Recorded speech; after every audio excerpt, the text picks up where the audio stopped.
براءۃ من اللہ ورسولہ، لا تعلقی کا اعلان ہے اللہ اور اس کے رسول کی طرف سے، الی الذین عاہدتم من المشرکین، ان مشرکین کی طرف جن سے تمہارے معاہدے ہیں، فسیحوا فی الارض اربعۃ اشہر، زمین میں پھر تو 4 مہینے تک، جن کے ساتھ غیر موقت معاہدے تھے انہیں یہی کہا گیا کہ 4 مہینے بعد یہ معاہدہ ختم ہوگا ہمارا اور آپ کا، جن کے ساتھ معاہدے نہیں تھے انہیں بھی یہی کہا گیا، یہ دونوں قومیں اس میں شامل تھیں۔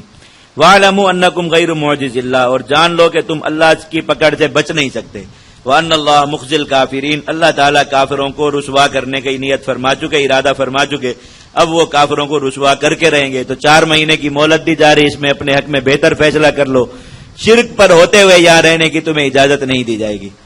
وَأَذَانٌ مِّنَ اللَّهِ وَرَسُولِهِ إِلَى النَّاسِ يَوْمَ الْحَجِّ الْأَكْبَرِ، اللہ اور اس کے رسول کی طرف سے اعلان ہے کفار کے لیے حج اکبر، بڑے حج کے دن۔ بڑے حج سے مراد حج ہی ہے، جمعے والا حج نہیں ہے، اس لیے کہ عربی زبان میں الحج الاکبر اسی حج کو کہا جاتا، الحج الاصغر عمرے کو کہا جاتا تھا۔ اس کا جمعے کے ساتھ ہونا یا نہ ہونا یہ بعد کے لوگوں کی اصطلاح ہے، وہ اللہ کے نبی صلی اللہ علیہ وسلم کا حج چونکہ جمعہ کے دن تھا تو اس کو اس لیے پھر حج اکبر کہہ کے ہمارے ہاں مشہور ہو گیا۔ یہاں اس سے مراد مطلقاً حج ہے، کیونکہ ابوبکر صدیق رضی اللہ عنہ کا جو حج تھا یہ جمعہ کے دن نہیں تھا، تو حج اکبر سے مراد کہیں وہ اصطلاح نہ سمجھیں۔ اعلان یہ ہے کہ اللہ اور اس کا رسول مشرکین سے لا تعلق ہیں، سب معاہدے ختم۔ فَإِن تُبْتُمْ فَهُوَ خَيْرٌ لَكُمْ، اگر تم کفر سے توبہ کر لو تو یہی تمہارے حق میں بہتر ہے۔ وَإِن تَوَلَّيْتُمْ، اور اگر کفر پر ہی رہو اور اس دعوت کو ماننے سے اعراض کرو گے، فَاعْلَمُوا أَنَّكُمْ غَيْرُ مُعْجِزِ اللَّهِ، تو جان لو تم اللہ کی پکڑ سے بچ نہیں سکتے۔ وَبَشِّرِ الَّذِينَ كَفَرُوا بِعَذَابٍ أَلِيمٍ، کافروں کو دردناک عذاب کی خبر دے دیجئے۔ إِلَّا الَّذِينَ عَاهَدتُّم مِّنَ الْمُشْرِكِينَ، ہاں مگر وہ مشرک جن کے ساتھ تمہارا ایک مقرر مدت تک معاہدہ ہے، ثم لم ينقصوكم شيئا، اور پھر انہوں نے ان معاہدوں کو توڑا بھی نہیں ہے، فاتموا الیہم عہدہم الی مدتہم، تو جتنی مدت لکھی ہے وہاں تک اس عہد کو پورا کرو۔ ان اللہ یحب المتقین، اللہ تعالیٰ پرہیزگاروں کو پسند کرتے ہیں، کیونکہ ایفاء عہد شعائر اسلام میں سے مسلمانوں کو از خود کسی کے ساتھ کیا ہوا معاہدہ توڑنے کی اجازت نہیں ہے، بشرطے کہ معاہدہ توڑنے کی کوئی علت شرعی ان کے ہاتھ میں نہ ہو۔ فَإِذَا انسَلَخَ الْأَشْهُرُ الْحُرُمُ، اب جن مشرکین کے معاہدے ابھی ختم ہو چکے تھے ان کا حکم کیا ہے کہ جب حرمت والے مہینے گزر جائیں، یعنی محرم کا مہینہ آگے گزر جائے، فَاقْتُلُوا الْمُشْرِكِينَ حَيْثُ وَجَدتُّمُوهُمْ، تو ان مشرکین میں سے جس کو جہاں پاؤ قتل کر دو۔ وَخُذُوهُمْ، ان کو گھیر لو، وَاحْصُرُوهُمْ، پکڑ لو انہیں، وَاحْصُرُوهُمْ، انہیں گھیر لو، وَاقْعُدُوا لَهُمْ كُلَّ مَرْصَدٍ، اور ہر طاق کی جگہ میں، ہر مورچے میں ان کے لیے بیٹھو، یعنی ہر طرح سے انہیں مارو، لشکر بنا کے مارو، گھیر کر مارو، گرفتار کر کے مارو، جس طریقے سے بھی مار سکتے ہو انہیں قتل کرو۔ فَإِن تَابُوا وَأَقَامُوا الصَّلَاةَ وَآتَوُا الزَّكَاةَ فَخَلُّوا سَبِيلَهُمْ، اور اگر وہ توبہ کر لیں، نماز قائم کرنے لگیں، زکوٰۃ دینے لگیں، یعنی پورے مومن بن جائیں اور مسلمانوں کے ساتھ مل کر اسلامی اعمال اختیار کر لیں، فَخَلُّوا سَبِيلَهُمْ، ان کا راستہ چھوڑ دو، پھر انہیں قتل نہ کرو، بے شک اللہ تعالیٰ مغفرت فرمانے والے، رحم کرنے والے ہیں۔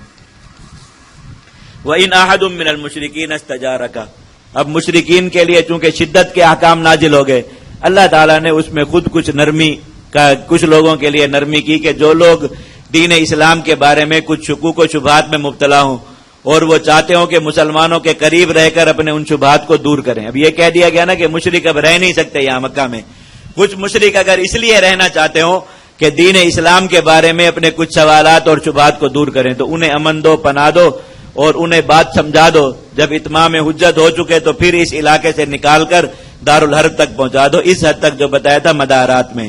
آپ کو اگر یاد ہو کفار سے تعلقات کی نوعیت کا جو مسئلہ گزرا تھا وہاں پر بتایا کہ مدارات کا معاملہ ایسے کافر تھے جو دین سیکھنے کے لیے آیا ہو، جائز ہے جب تک وہ وہاں رہے، اس کو اکرام سے رکھا جائے، دین کی تبلیغ اور تعلیم کی جائے، اس کے سوالات کا جواب دیا جائے اور پھر اسے دارالحرب تک امن کے ساتھ پہنچا دیا جائے، یہ مسلمانوں کی ذمہ داری ہے۔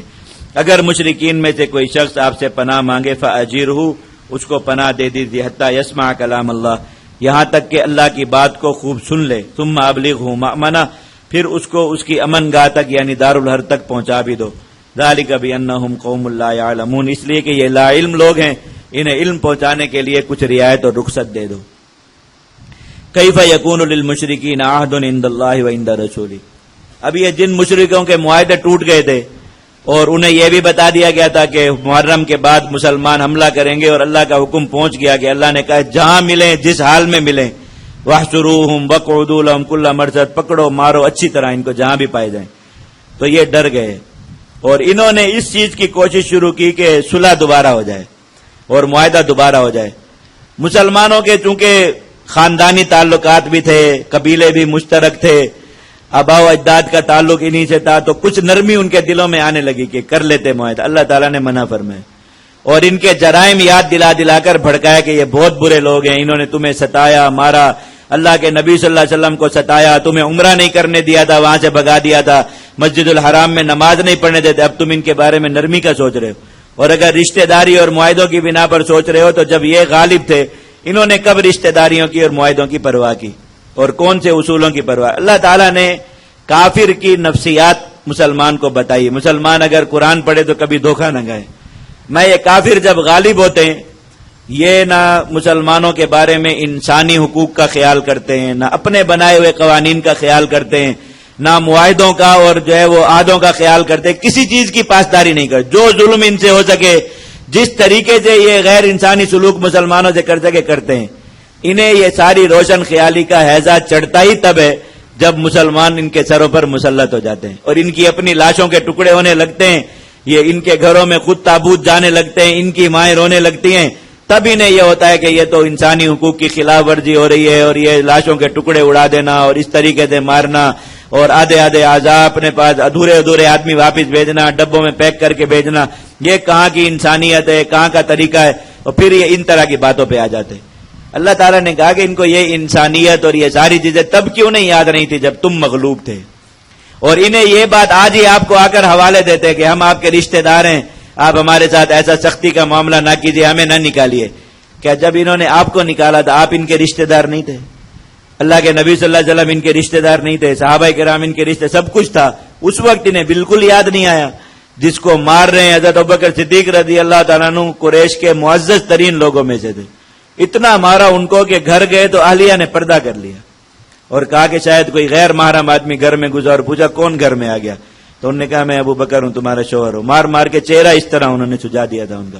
تو ان کو اس وقت یہ یاد نہیں تھا کہ ابو بکر ہمارے رشتہ دار ہیں اور یہ ہماری قوم اور قبیلے کے بڑے آدمی ہیں. واقعہ اصل میں یہ ہوا تھا، یہ آیت اس کا نزول پہلے ہے، یہ اس واقعے سے جو برات کا واقعہ گزر رہا ہے یہ فتح مکہ سے پہلے نازل ہوئی تھی. یہ جو حصہ ہے تو فتح مکہ کے بعد حج کے موقع پر نازل ہوا. ان آیات کا نزول جس میں اللہ تعالیٰ کافروں سے معاہدہ نہ کرنے اور ان کے ساتھ لڑنے کی ترغیب دے رہے ہیں، یہ آیتیں فتح مکہ سے پہلے نازل ہوئی تھی. جب یہ معاہدہ ٹوٹ گیا تھا ابو سفیان کو بہت پریشانی ہوئی اور انہوں نے کہا کہ مسلمان بہت طاقتور ہو گئے، ہم خود یہ معاہدہ کر کے غلطی کر بیٹھے، اب اگر مسلمان حملہ آور ہو تو کچھ نہیں بچے گا. وہ تفصیل ساری انشاءاللہ سورہ فتح میں آ جائے گی کہ کس طرح یہ معاملہ ہوا. تو یہ وہاں سے مکہ سے مدینہ آئے اور آ کر ایک ایک مسلمان جو بڑے حضرات تھے مسلمانوں کے حضرات شیخین کے پاس گئے، دوسرے لوگوں کے پاس کہ اللہ کے نبی صلی اللہ علیہ وسلم سے سفارش کر دو کہ معاہدے کی تجدید ہو جائے. حضور نے جس دن یہ معاہدہ ٹوٹا تھا صحابہ کو خوشخبری دے دی تھی کہ اللہ کی حکمت سے معاہدہ ٹوٹ گیا، اب ہم ان کے ساتھ معاہدہ نہیں کریں گے، جلد مکہ فتح کریں گے، تیاری کرو. تو مسلمان تو اللہ کے نبی صلی اللہ علیہ وسلم کی مرضی جان چکے تھے، سب نے انکار کیا. انہوں نے کہا کہ کوئی بھی سفارش نہیں کر سکتا. حتیٰ کہ ام المؤمنین حضرت ام حبیبہ رضی اللہ تعالیٰ عنہ جو ابو سفیان کی بیٹی تھیں ان کے پاس گئے اور جا کر ان کی منت کی کہ والد ہوں، منت کرنے آیا ہوں، اللہ کے نبی صلی اللہ علیہ وسلم سے سفارش کر دیجئے. انہوں نے کہا کہ ہرگز نہیں ہو سکتا، حضور اپنی مرضی ظاہر فرما چکے کہ سب معاہدہ نہیں کرنا، تو اب ان کی مرضی کے خلاف کوئی بندہ رائے دے یہ گستاخی ہوگی، ہم یہ رائے نہیں دے سکتے. اس طرح انہوں نے بھی انکار کر دیا.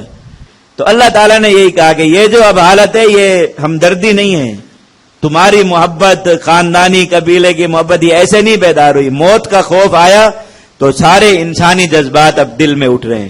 اور حرم کا تقدس کہ دیکھو آپ وہاں لڑنے آؤ گے، اللہ کا حرم ہے، آپ ہمیں وہاں ماریں گے، کتنی بری بات ہے. تو آپ ہمیں حرم سے باہر لے جا کے مارتے تھے.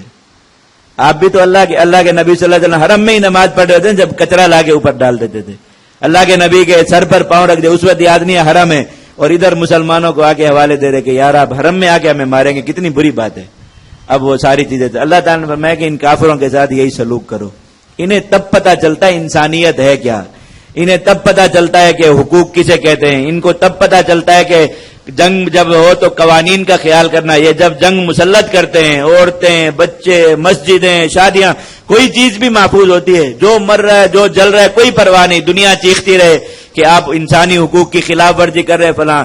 بس لڑائی میں سب چلتا ہے، سب جائز ہے اور سب اور ادھر جب اپنے ڈبے جانا شروع ہوئے تو فوراً جنیوا کنونشن کی خلاف ورزی ہے، دشمن کو ایسے مارنا کہ اس کی لاش کے ٹکڑے ہو جائیں، آپ ایسے ماریں، گولی ماریں، یہ بارود کی سے آپ کیوں اڑاتے ہیں، فلاں کیوں کرتے ہیں، گاڑی سے نکال کے ماریں، یہ کیا طریقہ ہے، گاڑی سمیت آپ اڑا دیتے ہیں. تو وہ پھر ساری چیزیں یہ دیکھیں مسلمان کتنے، اب وہ تصویریں دکھا دکھا کے، ہم جو تصویریں دکھا دکھا کے روتے امت کے سامنے کہ دیکھو بچوں کے ساتھ کیا کیا اور عورتوں کے ساتھ کیا کیا اور فلاں. اب وہ اقوام متحدہ کے اس میں اجلاس ہو رہا ہوتا ہے اور سکرین پر چل رہی ہوتی ہے، دیکھو یہ طالبان کتنے ظالم ہیں، یہ لاشیں ٹکڑے کر کر کے جمع کرنا پڑتی ہیں، ایک فوجی کی ٹانگ ادھر دفن ہو رہی ہے، سر وہاں دفن ہو رہا ہے، یہ کوئی طریقہ ہے لڑائی کا، کیسے درندوں سے ہماری لڑائی ہو رہی فلاں ہو رہا ہے. اب پھر وہ ساری ٹیون تبدیل ہو جاتی ہے بالکل. اللہ رب العزت نے مسلمانوں کو یہی بات سمجھائی کہ ان کے سروں پر ہمیشہ اسی طرح رہو تو انہیں یہ سب چیزیں بہت اچھی طرح سمجھ میں آئیں گی. اگر تم نے ذرا اپنا جوتا ان کے سروں سے ہٹایا یہ پھر اسی طرح آزاد ہو کر مسلمانوں پر ظلم کریں گے.